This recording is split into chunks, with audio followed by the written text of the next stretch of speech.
Oh man, it's so good here with Nick. What's up, man? Hey. This is Nick Donati with Ranto Mastatal in Costa Rica, and as continuing education, I'm down here learning a lot of stuff from Nick and his partner Ali, and it happens all the time. What kind of lime do you need for lime plaster?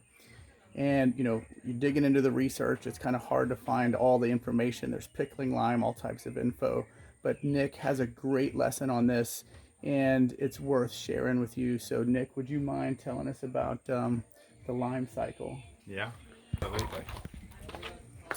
Okay, so in its rawest form, in the form that we'll find it in nature, we have something that we'll refer to as calcium carbonate, and the chemical structure for that is CaCO3. We'll generally you're finding that in the form of limestone, and that limestone can be found as an actual rock, a stone, or it could be found in the form, especially for agricultural use, it could be found as a powdered form. The important thing with this is that it's calcium carbonate though. So this is the thing that we want to check for the agricultural use. This is often used as an amendment to neutralize acidic soils.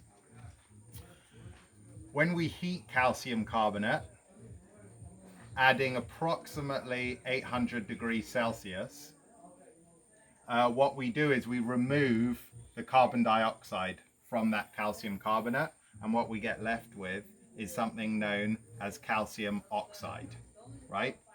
Calcium oxide is also known as quicklime. Now, this is a heavily reactive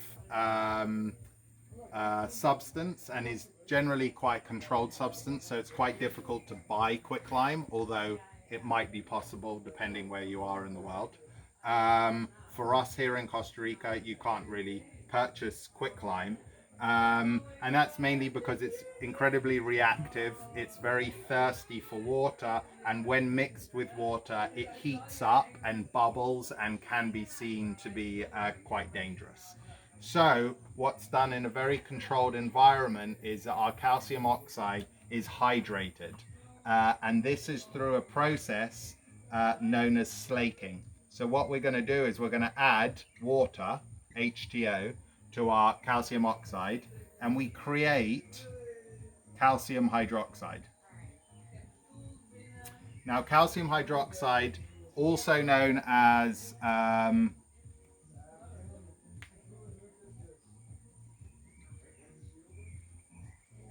hydrated lime, because it's had water, it's been slaked with water,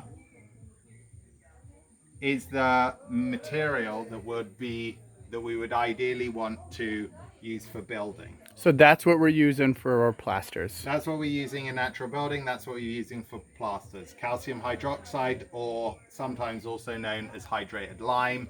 In the States, I believe that one of the commonly available forms of it is known as type S lime.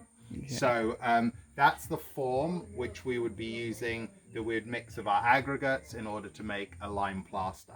Because when we mix that with water and an aggregate, and we expose it to air, or more specifically the carbon dioxide in air, this goes through a process of carbonation where it reacts with the carbon dioxide in the air, and it turns from being calcium hydroxide back into calcium carbonate. So it actually is turning from a malleable, workable material as calcium hydroxide and turning into limestone on our wall as it carbonates.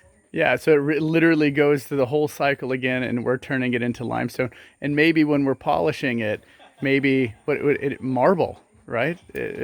Well, I think one of the things that is beautiful about limestone is that, yeah, under compression, so something that we can do with polishing, we can compress the surface a lot and create a marble-like appearance, which marble is just geologically compressed limestone. So we're doing something very similar on the surface of our lime plaster and making something that looks like marble. Now I know, quick last question here, back to the calcium hydroxide. I believe that can also be on the bag called slaked lime. So I would say though, look for calcium hydroxide would be the 100% thing to get when you are purchasing your lime to make lime plaster. Yeah. Hey man, it's amazing. Thank you so much for doing this, Nick. I love you, man.